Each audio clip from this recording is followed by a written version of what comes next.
Hello guys, in this video I am going to show you how to allow adult content in your feed on the quora.com website.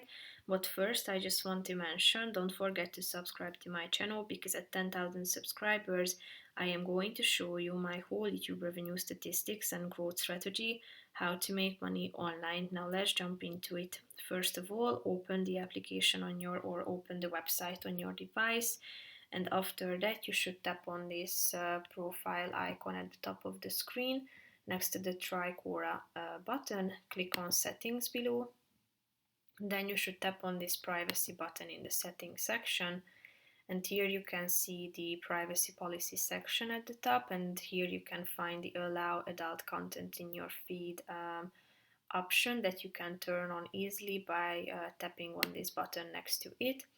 And here you should indicate that you are at least over 18 years. So I'm at least 18 years old, so tap on this button and click on submit, and then you will be able to turn on this option. So that's pretty much it for this video guys. See you in the next one. Bye bye.